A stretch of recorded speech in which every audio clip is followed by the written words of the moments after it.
Welcome aboard the Full Steam Podcast. I'm your host, Nolan. This is my co-host, Dewan. How you doing? Today, we're having a conversation around reflection. My birthday's coming up this Saturday. I'll be 25. And I'm not gonna lie, the fact that 25 is literally here now, it's almost unbelievable in a sense because I feel like high school really wasn't that long ago, but it's starting to get to that point where, it was that long ago. Like ninth grade was 10 years ago, going on 11 years. Graduation was 7 years ago, going on 8. So it's like, it's been a minute. Man, it's about to be 20 years for me. I think it's like, 14 right now? 15? Yeah, you've been out of it. You've been out of the game for a minute. You've been an adult for some time. I'm geeking. It's only been 11 years. I graduated 2015. Yeah. Yeah. That's still, but then 11 years. Man, you know what? We not that far apart in age, but 5.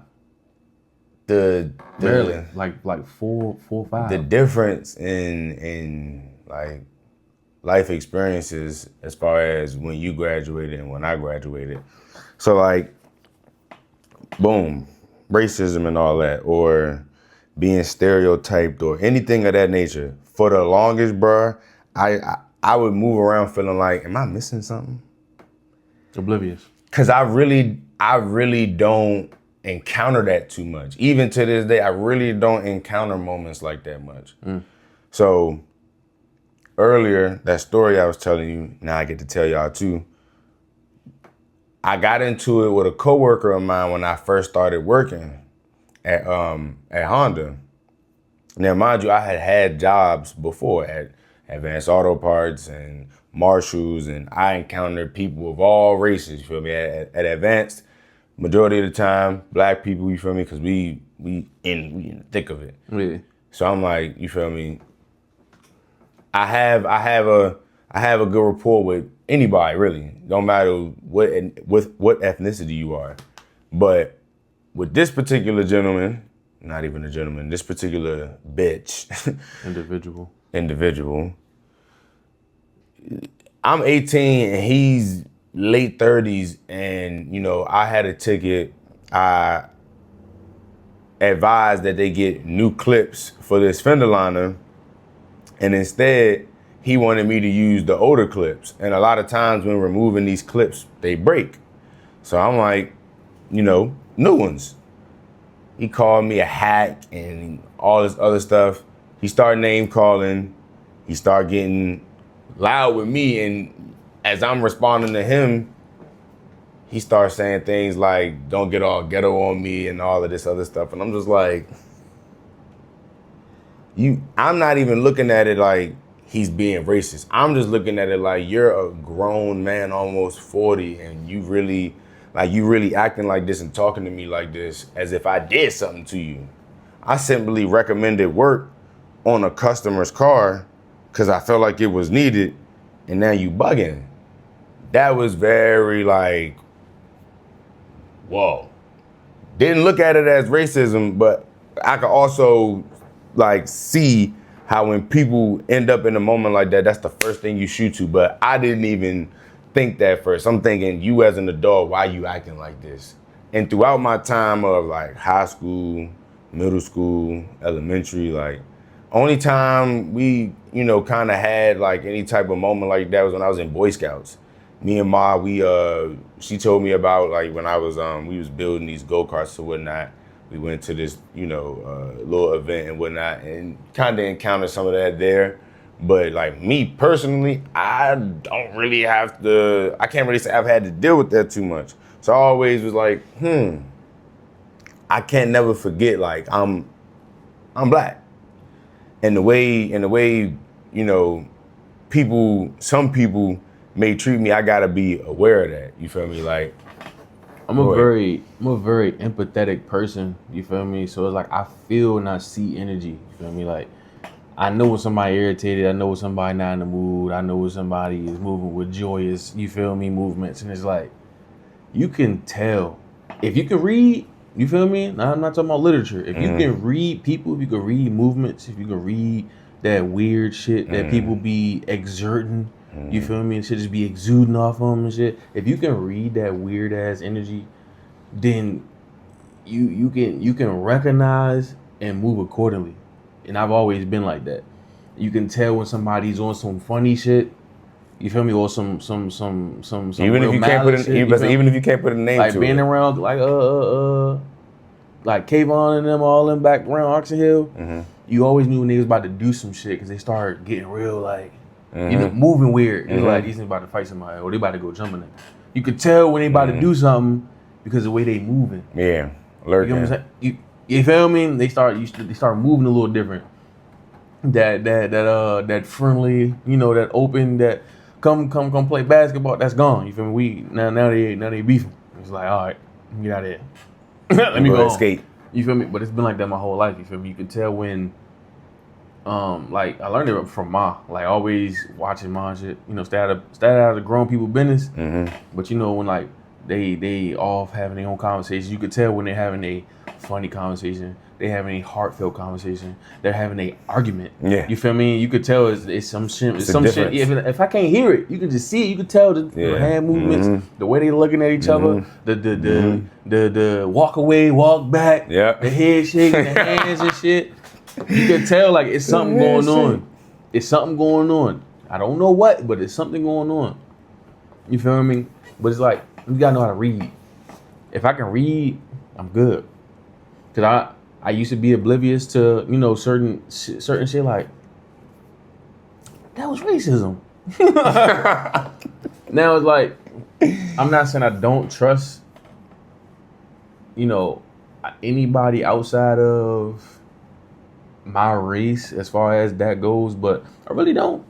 Cause you never really know for real. And this really gotta prove that shit to me. This has been a thought for me because you know some of the podcasts I watch and just some of the content I watch in general. You feel me? It's thought provoking. You feel me? It's Black Power and all that. Like even just how I just phrased it. Like I'm up on my history and all of that, but how I've always carried myself with respect, how I've treated people with respect, I generally get that in return. So while you feel me, like in the moment when I'm arguing with Buddy and he telling me don't get all ghetto, I'm feeling like, first off, I wouldn't call it all that, but if that's what you want to call it, because I'm Black, and you feel me, that's where you think I come from or whatever the case may be, I'm mad and now I'm finna really go, but to me, it's not, oh, I'm being ghetto or I'm being the nigga now. I am on my nigga shit now, but now I'm attacking this issue because you're being mad disrespectful and you taking it somewhere it never had to be, and it's like I'm being cool and I'm trying to act like an adult at 18. I'm trying to be an adult and handle this accordingly, but you just taking it somewhere totally different. Now, I know, and like normally I wouldn't really engage and keep going back and forth, but I'm in a work setting, professional setting, so I'm thinking this is out of the ordinary. This is odd. Like your behavior is unbecoming. I'm at work and whatnot. Like this is just not what I'm expecting from somebody that's this much older than me. Forget the fact that you white. You feel me? And that's kind of how I would even address racism in a moment where that's clearly what it is. Like, bro, like, oh, that's what you want? Cool. Like, hey, look, hey, you don't gotta like me, my boy. I know how y'all feel about us. I've watched enough documentaries. I didn't read enough. I might not be able to recite, you know, certain things off the top of my head, but I'm hip. Like you said, I could read the energy. I'm already knowing, like, I could feel what you want, but I'm not gonna let you think that, oh, you're offending me. No, like now I'm just looking at an adult that's taking it to a completely different place. And it's like, oh, cool, you want that? Cool. Mm-hmm. Now I can either keep engaging and try to continue to be an adult with somebody that's clearly on some, I'm gonna belittle you, or I don't even think that you are worthy of, or like you beneath me. Like if that's how you feel about me, what's the point of even trying to engage with you as an adult? I'm a dip. But that's when it's clearly and blatantly, that's what it is. But if it's just Cause sometimes I feel like we as black people, we miss the cues and we taking certain things as the wrong thing. And it's like, nah, it's not even that you being racist. You probably are racist too, but on the low, not even on the low, high key, you just an adult that's on bullshit. You just conducting yourself in a way that's like, really? How old are we? Is this what we doing? Or is this how you feel that you gotta take it there? Like, nah, I'm not even finna engage in that. And I feel like a lot of times I can understand how you don't have the necessary self-control, or you feel like, oh, since it's that, HR be on my side, so I'm gonna take it there and this and that. But since I've always moved with a certain level of respect and manners through high school and all that, and now in the adult world, in that moment, instead of continuing on and keep going, I said, I'm gonna tell my boss. Went and told my boss went and told his boss, the boss I told, well, my boss I told, my manager, and his boss, they all got on him. They all got on him and told him what they needed to tell him. I ain't hear what was said, but I know they all got on him. And I'm like, because in the professional setting, that's what I'm supposed to do. Instead of continuing jibber-jabbering and going back and forth with you, that's what I'm supposed to do. I'm supposed to take it up the chain. And I know sometimes, we as niggas, you want to escalate. Like, I wanted to walk around the counter, slap 5, buddy, because, like, again, calling me a hack and calling me out my name and all. I'm just like, what's this? Growing up through life, though, I already know it's people out here that I think he was just having a bad day. They're dealing with their own things. And then there's also people out here that literally live to antagonize. They live to antagonize the joy. They want to disrupt the positive flow. They see you having a good day and they just don't like it. They come in to fuck it up. Sometimes it don't even be no reason. They just want to do it to do it. Like, it's sometimes just no reason, bro. And I was steady about it. You just like, happy ass nigga. But you feel me? And it's like, some people just be off, bro. You feel me? Some people don't move to keep the peace. They want problems. True. I've just never been one to, cause I've seen enough. Peace. You know what? I want problems always. Oh, what reference is this? I wish I knew that off the top of my head. What is that? That's just a meme I heard. Oh, damn. I don't know the exact movie. I thought it was a movie. It got to be a movie, a TV show. But I just watch enough content on social media, movies, TV shows. I always see how we as black people will respond to moments like that. And I'm just like, they just try to play you out your position. God damn. And I know it's written like that, so it's supposed to go like that, but I'd be like, nah, I'm okay, so that's what you want. I identify. I'm not even, let's disengage here. It be like that on every level. It could be 2 people grocery shopping. They just on bullshit in the parking lot. It could be a customer. It could be a customer coming in dealing with a rep or something. You feel me? They on bullshit. You feel me? Then just get real weird with their vernacular, and then with the ill back and forth. And it's like, I didn't disrespect you. I ain't call you out your name. You feel me? It's like, why are you attacking me as if I've been on bullshit for however long you may have known me? Like, what did I do? Why are you doing all this? And for whatever this means, because people do it a lot, it's 2026. Like, certain things is like, you still on that? Like, that's what we doing? Like, real, bro. Like, when is it going to get old? Okay. And mind you, when I was in school, although I would cut up and do what I want, I wasn't on that being super disrespectful stuff. Don't matter if you white, I don't care what type, because I feel like sometimes in class, I'd be like, you taking advantage because the teacher, you feel me? And it's like, it don't matter what ethnicity you are, I'm going to show you respect. You feel me? And if I get into it with you back and forth as a student, either I felt like there was a valid reason or I was flat out wrong. And what I'm going to do is I'm going to double back either during class or after class. And I'm going to apologize and I'm going to act like I got some sense. Because at the end of the day, you could call my mother and tell her exactly how the situation went down. And then I got to deal with that. I don't want them type of problems. So I've always carried myself and carried situations with respect so that things don't even got to get to a place where disrespect is had. But if we get there, and I know I was wrong, I've always, since I was in school, had that bone in me where it's like, nah, let me go apologize. Let me go right my wrong because I know I was doing a little bit much. I got a little braggadocious or got a little ahead of myself. Whatever the case may be, like let me. Yeah, taking the initiative and take some accountability. Actually, you feel me? Taking the accountability into the situation is always. Because again, I don't want them calling. So now as an adult, I carry it like I'm not trying to get the police called on me. I don't need you escalating this to the higher ups and all that. But like that was one of them situations where I gotta escalate this to the higher ups because you take like you just did too much. All that was just crazy. And normally I'm not the type to snitch and tell, but because I'm feeling like I need to do something. I can get into a disagreement with somebody at work and it don't have to go nowhere past us. That's how controlled I am. You feel me? Even if they get credit, like, man, I know we in the federal compound, so I can't do nothing. Yeah. I wanted to that's safely. You feel me? But I say there's further incentive for you to not do things. You got that. You feel me? Got that. Further incentive for you to not. Baltimore's small, so you got that. So yeah, I just I'm glad that I've always had good self-control and a good way with words because I'm never gonna be the type that if I get pulled over, I'm finna be on no back and forth, rah, like nah, yes sir, no sir. You feel me? Yes sir. But I got a warning one time. You feel me? I'm coming back from flexing. I'm coming back from down like Largo somewhere, blown, whatever. But I'm back in the city now. I'm getting close to home. I'm coming down. I want to say, goddamn, what's the name of this street? It's Wilkins, I think. I think it's Wilkins. I'm coming down Wilkins, and where all the cars in the left lane are like stacked up, and I'm just wondering like why y'all all driving slow. I don't care though. I bust the right lane. Phew. Jump in front of them, right? I'm talking about like as soon as I motioned to get in front of them, I looked in my rearview mirror because I'm always checking. Cop car right there, bow, getting right behind me. I'm like, damn.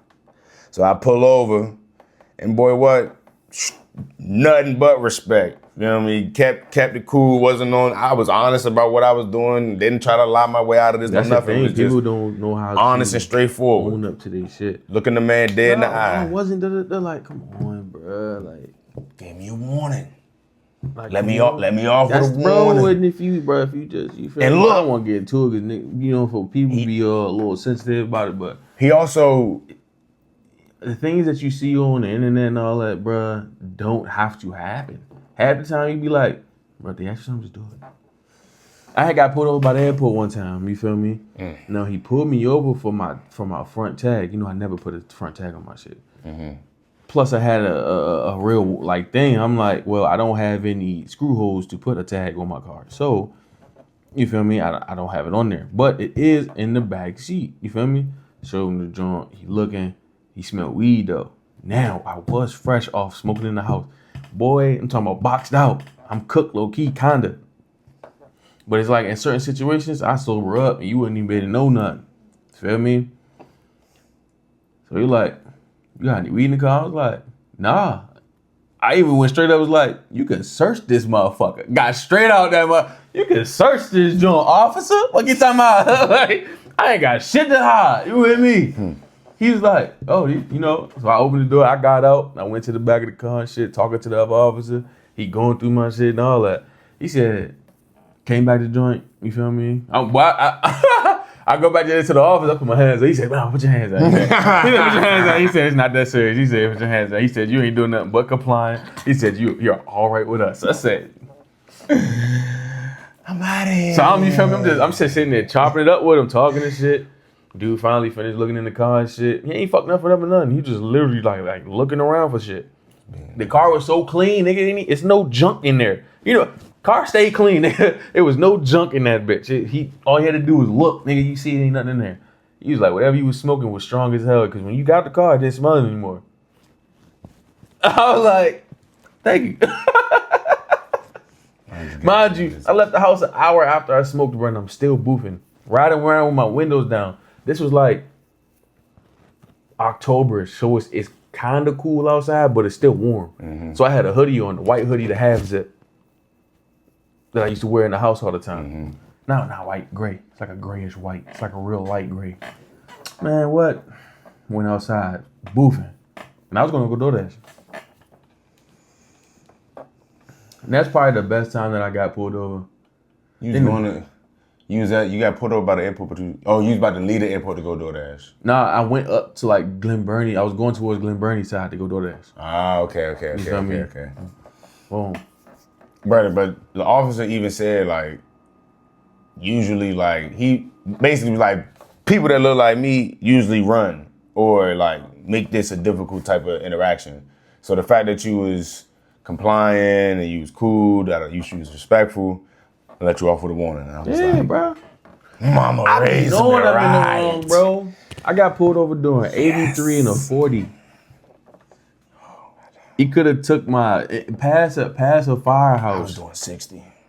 I was doing 60 and a 30. He could have took the car. He could have took wrong car. He could have took my license and took me to jail. He could have took my car. Yeah, he could have took. And I got caught speeding on 40. He could have arrested me too. I was like, oh. I was doing 78 and a 40. Oh. Leaving McDonald's, flying to 40. Fed sitting in the entryway of Sudsville, but the outway though. I'm like, you just see like a dark silhouette, lights on top. I said, yo. I was going so fast, and I went through that intersection and stopped past the entryway to get the shoppers. I was down there like halfway through the joint. I'm like, damn. I was like, fuck. I didn't get pulled over for the dumbest of reasons, but speaking of just cars in general, graduating from high school and going to trade school and picking up a trade was although it has not been the most lucrative, it was literally the best decision I made because it has saved my life, saved my ass one too many times. And if I didn't do what I was doing, I wouldn't have a car. Or if I had a car, it'd be real hard to keep that joint, bro. Like, first off, what parts cost, crazy. What labor costs, crazy. And then the time waiting at a dealership or a side shop or on someone to fix the car is insane. Nah, bruh. Knowing basic skills is probably the best. It took me really doing this for some time and seeing the numbers and understand, and really now that I have a Honda, now that I like have seen what it costs to get a car fixed, I'm like, bro, I would not have been able to afford a car. Like, I would have had to start going to YouTube to figure out how to do an oil change on my car, how to do my brakes, because it wouldn't have been no way for me to keep my car if I didn't fix it myself. I definitely wouldn't have ended up with no new car. You know, working at Amazon, boy. Yeah, bro, and you gotta think like the jobs I was working before Honda. You feel me? First it was summer camp and all that. Then like jobs, Marshalls. Money was cool, but even at full time, like, I mean, I really want to be doing this all the time to make my money. And then Advanced Auto Parts, cool, not a bad place to, you feel me, make your bread. But some of them customer interactions got a little crazy, you feel me? Cursing people's child's names and cursing their name and all that, like, you know, it got a little wild. People trying to return light bulbs, open package, like we didn't tell you. If you open this, it's yours. Cannot return it. Very simple. People will repeatedly try to do that. And I'm just like, you bought the wrong light. You feel me? That's just their policy. I don't know what to tell you. But do I want to be doing that? You know, changing people's batteries and changing people's wiper blades and all that? No. So to go to Lincoln Tech, although I was only there for the little 4.5, 5 months I was there because of COVID, to be working on cars in Honda, bro, best decision I could have made. For the last 7 years, although I've wrestled with it, not wanting to do it sometimes and complaining about it and this and that, bro, like turning a wrench is, you feel me, it's honestly, it's mindless. Like there's times where I need to think and I need to, you know, be hands-on. That's usually when I stop like watching whatever I'm watching or listening to whatever podcast I'm listening to, and I turn on music because now it's time to lock in. Like earlier I had front pads, a brake fluid exchange, and a Symbol 2, which is the engine air filter and cabin air filter. So you feel me? I stopped watching the JBP, just started listening to music, knocked that out the way. But like the easy stuff, like oil changes and tire rotations and stuff like that, bro, like I can do stuff like that. and not have to really, you feel me, think, but it's satisfying just ratcheting at like I just like my job as a whole, craft wise, and then just thinking wise. When it's time for you to diag something, when it's time for you to get real deep into, feel me, whether it's a valve cover gasket or it's a timing cover or something like that, or shoot, a catalytic converter, whatever. You got all of these parts everywhere and your tools all over the place. Like, bro, I love when I'm in like when I'm like knee deep in the job and it's like, God, I got tools here, tools there. Even if I got a cart and it's all organized, it's like, boy, I'm doing this. And like, I really didn't have too much I didn't have too many things other than playing the game where I got to kind of get in the zone where I know what I'm doing. This is like extensive work. You feel me? People could do it, but not everybody could do it right and put your stuff back together correctly. You feel me? Like, I'm good at this. I like that. Like, it's just been a real satisfying thing as a man growing up the last 7 years doing this. Feel me? Every situation that came up with my car, my truck, this car, I can solve them all. Maybe sometimes I need to call on a little assistance or something like that, but for the like 99% of the stuff or 95% of the stuff, I can do myself. It's a very satisfying feeling. I said this in the very first episode, but if you coming out of high school and you don't know what to do, and picking up a trade is a great idea. Feel me? It's not the most glamorous, but it's a great idea because whether it's HVAC, plumbing, you feel me? Even if you want to do culinary, like if you know how to work with your hands, you feel me? If somebody can put something in front of you and you know what to do with it, food, mechanics, bro, you always gonna be able to make money. A lot of the times, if you have an advanced hobby, like you like fixing stuff, you like get real technical with things, you like being real, you like being in those tedious workplaces, you like those strenuous workplaces, you like, video gaming, photography. A lot of the times, those I ain't gonna say extreme hobbies, but those hobbies that take more time than others. The real time consuming hobbies. Like if you do photography, that's pretty much a hobby some of the time. You feel me? Going outside. But that could be a full-time job. Spending hours just taking pictures of scenery. You just like, I just love taking pictures. It's just what I do. Like, you feel me?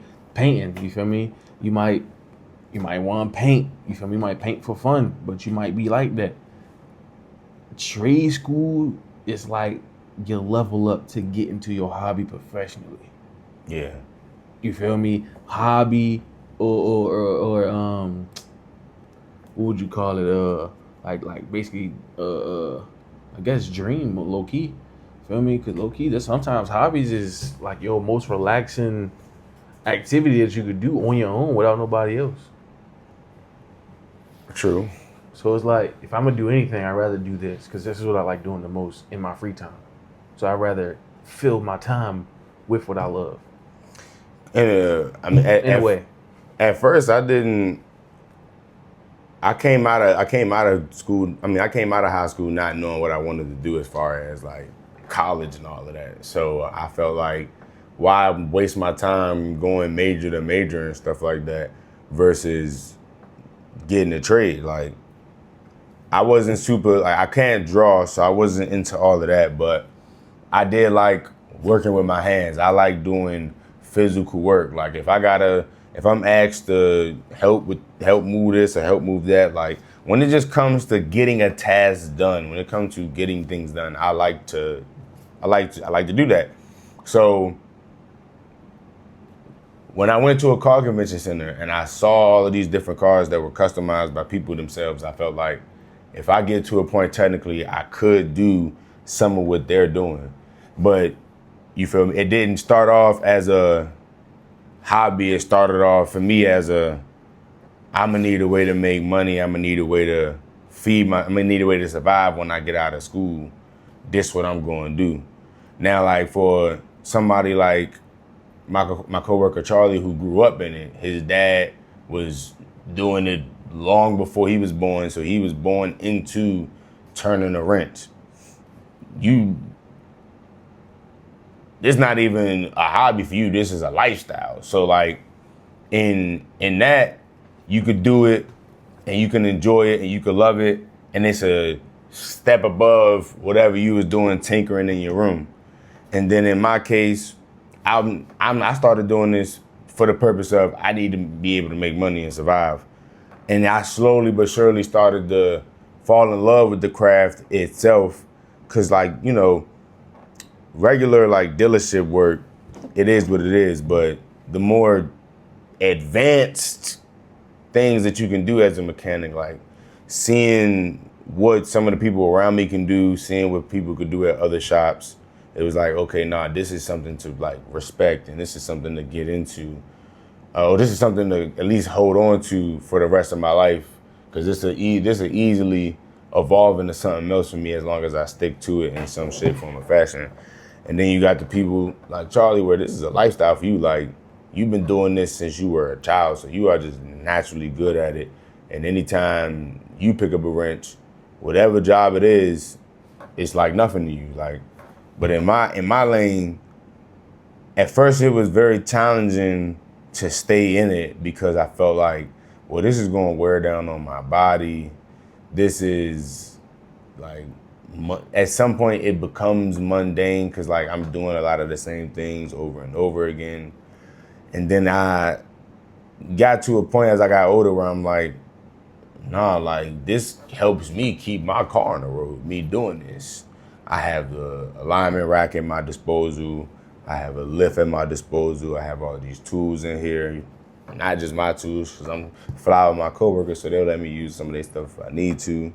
You feel me? So I'm like, if I'm to do something else, it gotta be cooler than this, and it gotta pay well. Cause this in a trade, I mean, this as a job in and of itself is already cool and already has nice benefits in and of itself. But you feel me? When I was coming out of high school, that's just not what I was thinking. I was just thinking about how can I best set myself up for making money, and that's, let me just go ahead and do this trade.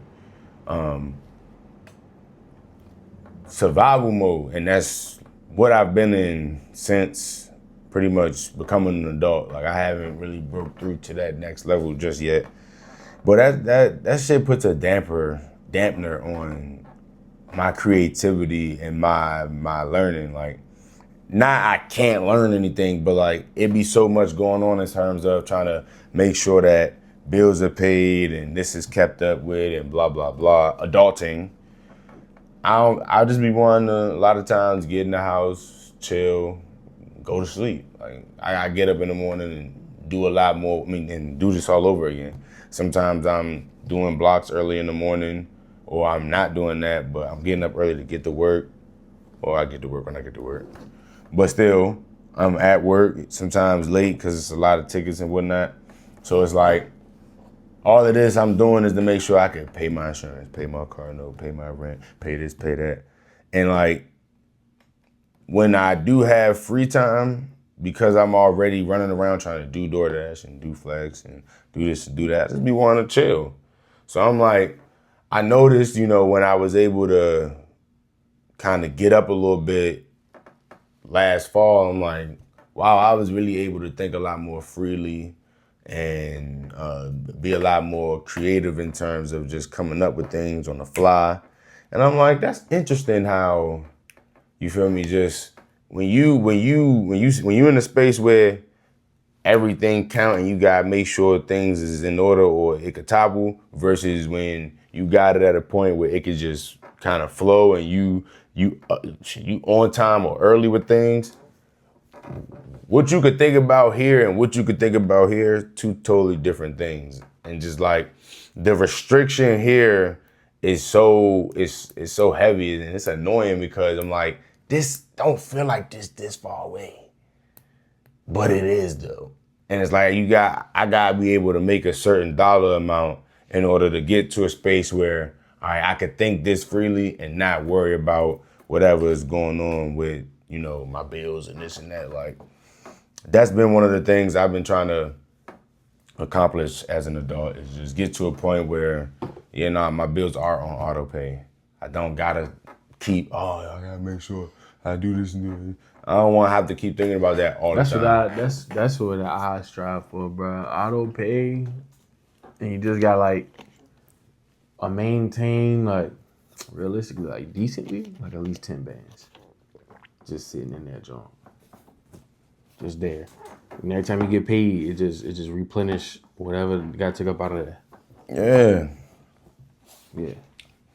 Cause like that's been the thing, becoming an adult and not going to college and trying to get a degree and trying to go get some job in somebody's corporate office and whatnot. Like I knew the level I'm starting from is gonna be it's gonna be challenging to make my way from there to whatever level I do aspire to make it to. And I'm like, at some point I'm gonna have to figure something else out along the way type. Crazy thing is, so I ended up doing this. So many people that I've came across working since I started working had their own.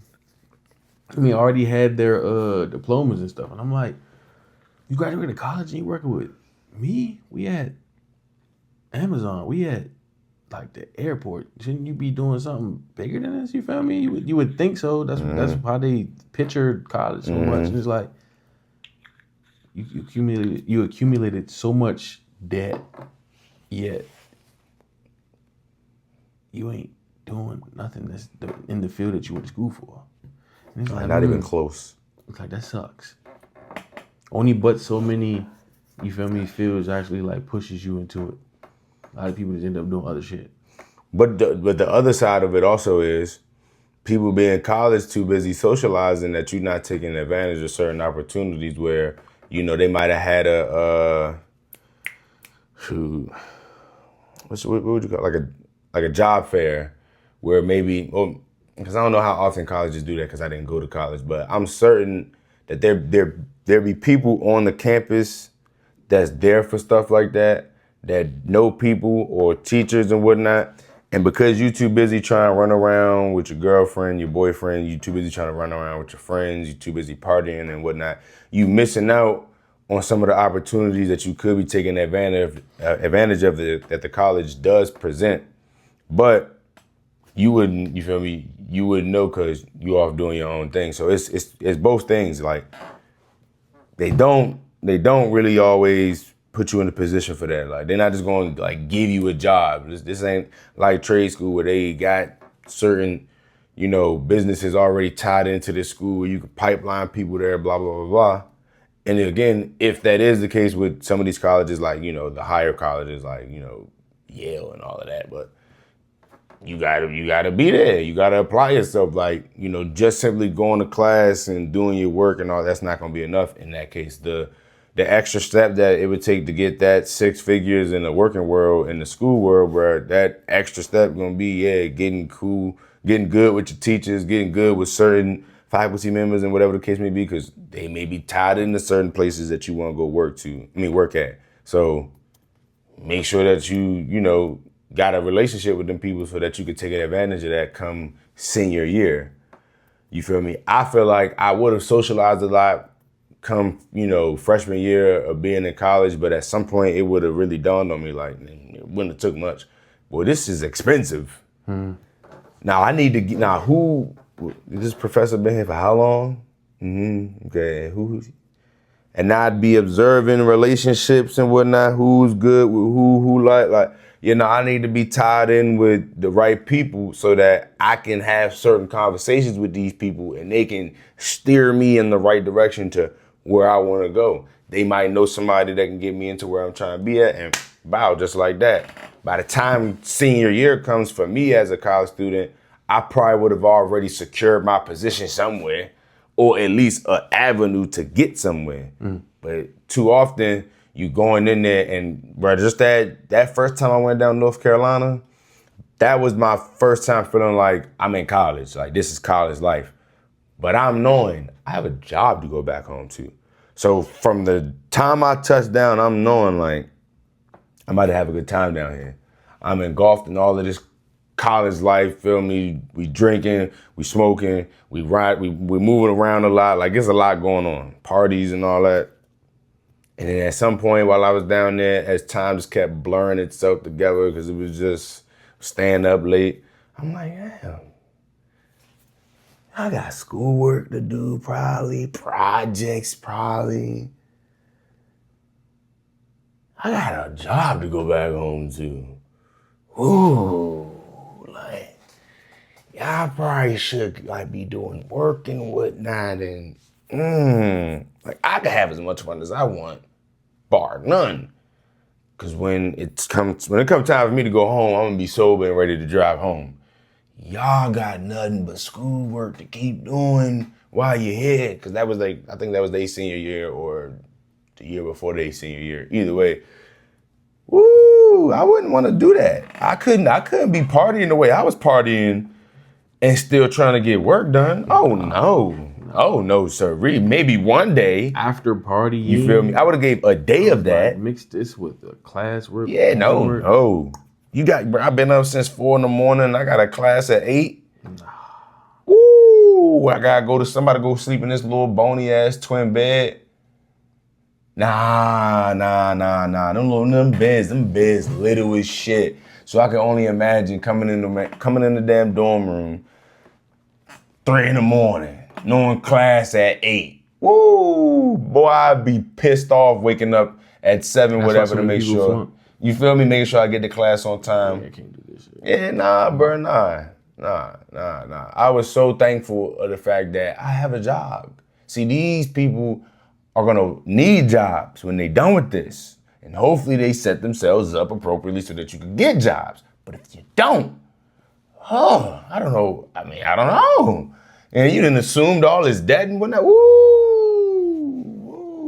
I done assumed some debt, but my debt capping off somewhere around like 20, 21K. Not That's 50, pretty regular too. 60, 80, 100. Sometimes they getting into the millions of dollars. I'm like, yeah. Whoa. $1 million debt is crazy. Whoa. I love school. You'll never be able to pay it back. I ain't gonna say I love school. I love learning. Damn. I love learning, but I don't. That's having to your be brain fed. Like, to damn, be. I didn't know that. To be going there shit like that, you just taught me something new. And spending a ticket like that, and not ending up where you want to be, like work wise. Nah, bro, that's not. I wasn't jacking that, so I'm just like, work on cars. At least I know I'm gonna know how to make money. Today, pulled up on Ron, and this dude that was parked behind me has an Accord. I just asked him, hey, do you have anybody that does your oil changes? And he like, nah, not personally. I just go to the dealership. I'm like, I do oil changes. I say, well, I work at the Honda dealership. 1. 2, I do oil changes like $40. Feel me? He like, I bet you take his number, He like, I got some brakes too. I said, oh, front and back. He said, I don't know. I look at him. I'm like, they like at a 4, 5 front and back. Man, they in the yellow. You can get them done now, but that's like preventative maintenance.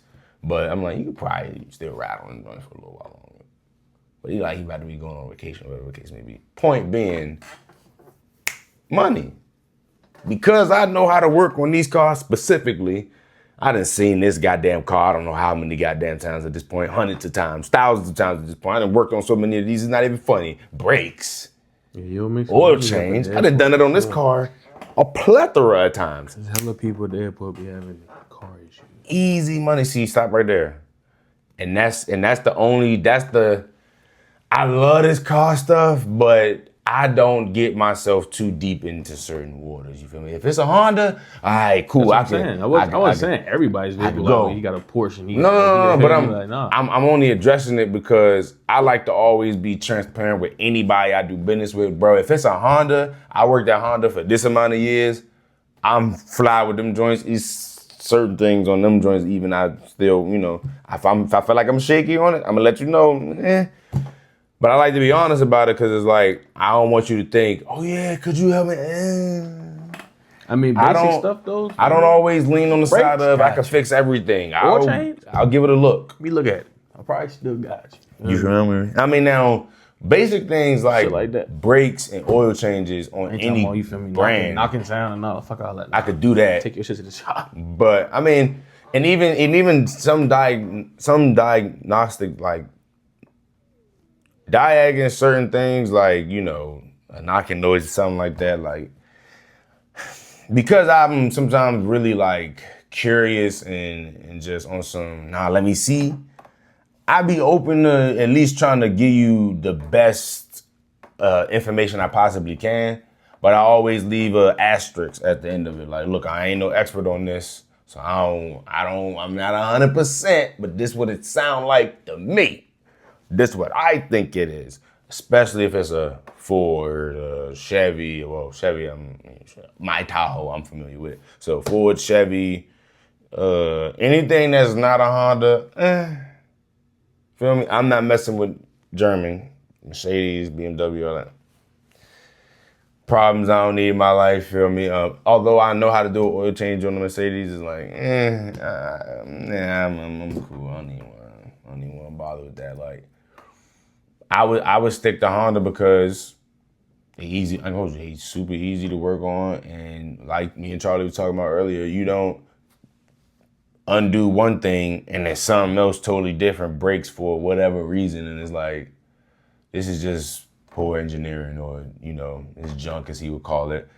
Don't really have a lot of that with Hondas, bro. So it's like I know what I'm dealing with when I'm working on a Honda. So I would, hey, shout out to the Japanese, bro. Shout out to Soichiro Honda, for real.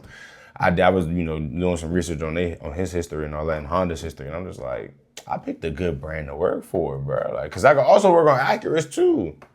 Now, again, certain things I might have to either watch a video on, or if I do it, hey, this might take me some time. But I'm now mechanically savvy enough that I could do some stuff, but I just be knowing not to get in over my head. You feel me? Because if I break it, I buy it. You feel me? If I strip something, cross thread, if anything go wrong, this is my car until it's fixed. But I'm paying for all of the goddamn repairs or fixes or whatever. And guess what? This ain't gonna be my car to drive. I'm gonna have to get the keys right back to the customer and they're gonna drive off. So let's not go ahead and, I could do that, I could do that. Whoa, wait a minute. What is it? Hey, I might need to watch a video first.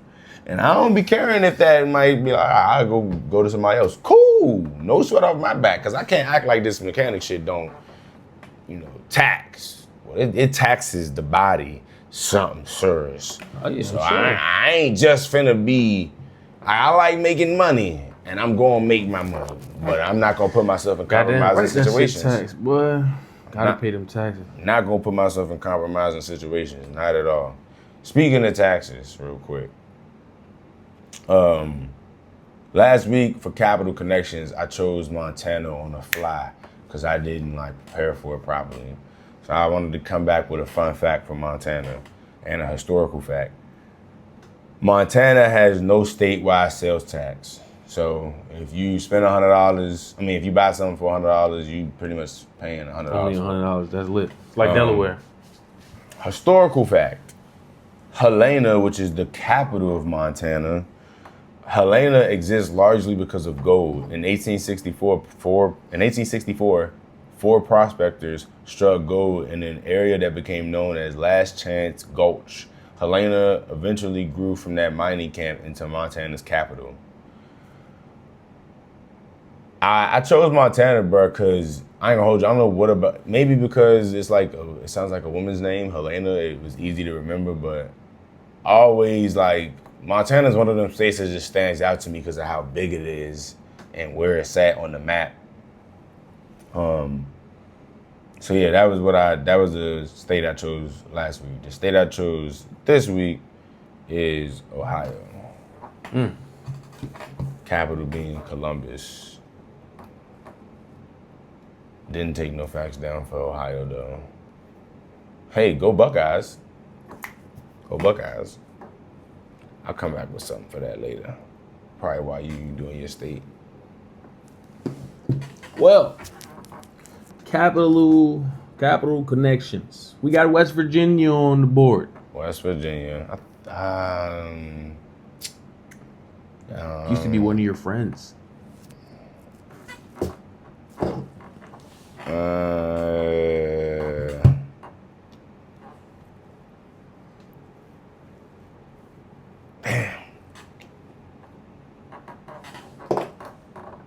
don't know. Charleston. Charleston. Capital See, of West Virginia is Charleston. Fun fact about Virginia. West Virginia.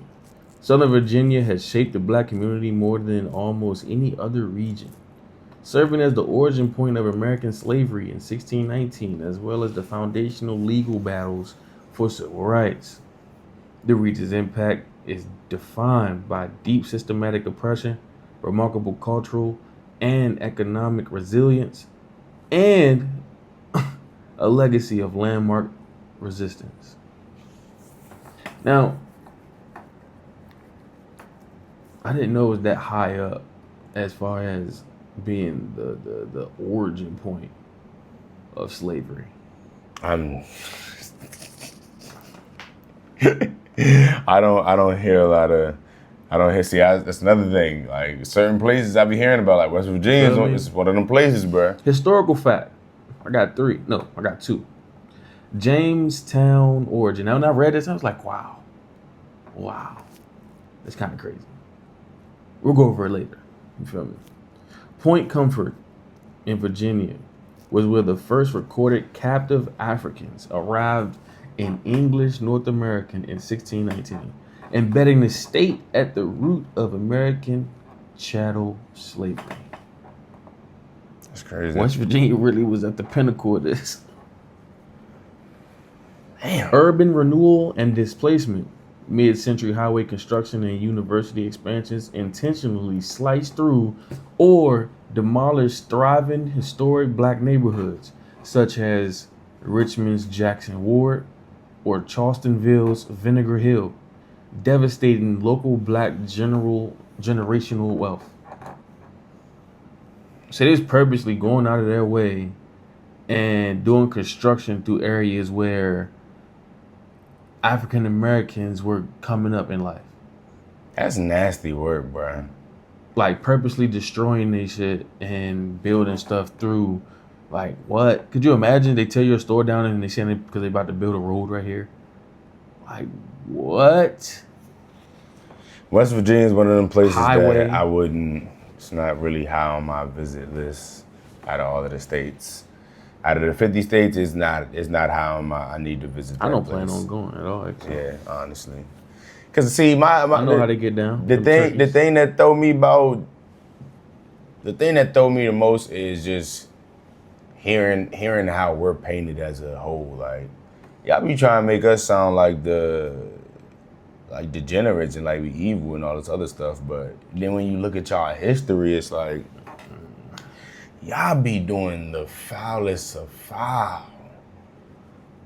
Like, and I love me some white people. There's some white people that I know that's cool. Like, hey, good in my book. You ain't never, but I don't ever not in the back of my mind not think about what the history of the general population of it is. Like, a few of y'all might be cool, a few of y'all might show me love, but can't never forget what the overarching thing, like, is literally y'all got a whole title as like the man and like the people that are against us and all, like, bro, like for you to impose, I'm saying, like, for you to impose, for your people, for your race to be able to impose your will on the world that hard for that long, to where you got that much power and just knowing the ways you went about getting it, like, ooh, buddy. Yeah, bro. Buddy, like, come on, West Virginia. Like, come on now. West Virginia. That's stop acting like you don't know what's been going on your side. It's like, damn, you just stepped all over our chances of actually having a chance in the future. Mm-hmm. Mm-hmm. Like, that's how you feel? Mm-hmm. Damn. Like, I can understand why, you know, some of y'all might be scared about, oh, black people are gonna stand up and do this and that. I know it's not in our nature to do what y'all did to us. Is it Lake Lanier? But Lake Lanier, I think it was Lake Lanier. It was a town, it was a black-owned town. A bunch of, you know, Caucasian folk came, surrounded the area, and flooded the town, bro. The town was officially underwater. Lake Lanier is a man-made lake.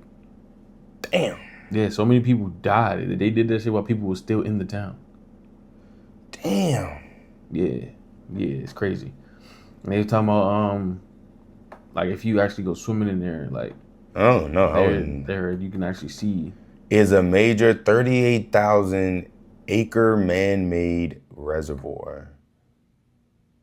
That's crazy. It's an entire town under that joint. It features over 690 miles of shoreline.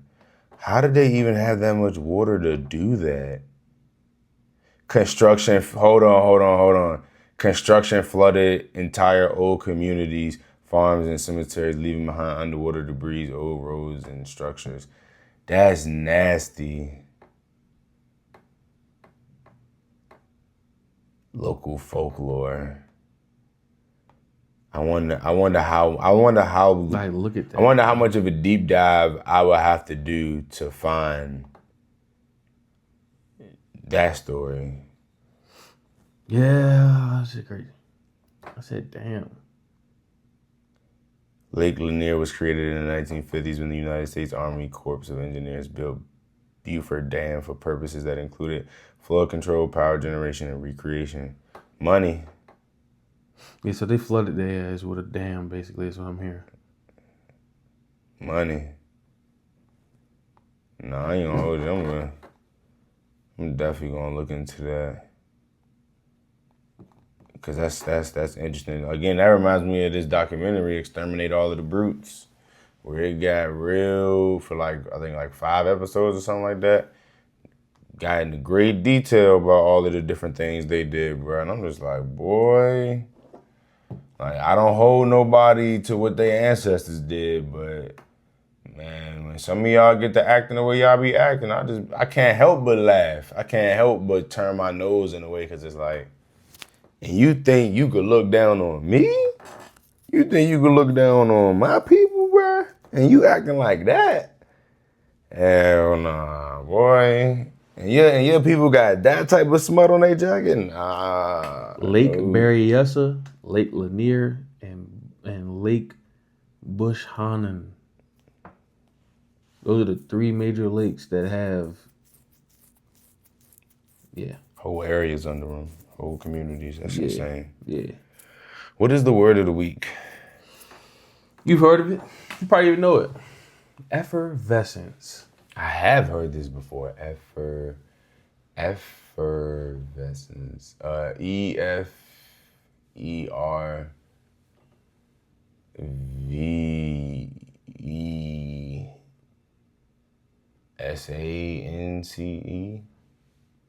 EFFERVESCENCE. Effervescence, like sense. Damn. Effervescence. I missed the F and the S. Cause you spell sense, I think probably like change. CENTS. No, it's not. But you ain't say sense like smell. I don't know. I'm gonna have to watch that back. But I know I spelled it wrong regardless. I was missing the F. His natural effervescence made him a favorite at the gathering. Or her effervescence was contagious and lifting everyone's spirit. Effervescence. I feel like I've heard that before in some type of TV show or movie, but I've never seen that in a book or something. It's a noun, and it means bubbly liveliness or enthusiasm. You know what I like about these words? The fact that I haven't seen them in a book yet. So as I begin to read more, because some of these, none of these words you've used, none of these words that you featured in this word of the week have I seen in the book yet. And now when I see them in the book, it's gonna be the first thing I think, aha, it's being used. Cause these are interesting words. Effervescence. I've heard it so many times, and I was like, so it's when you moving with a lot of exuded energy, just you feeding out that energy. You feel me? Positive or negative. Effervescence. Like that. This has been the Full Steam Podcast. I want to say thank you to everybody that's been tuning in. This is episode 16.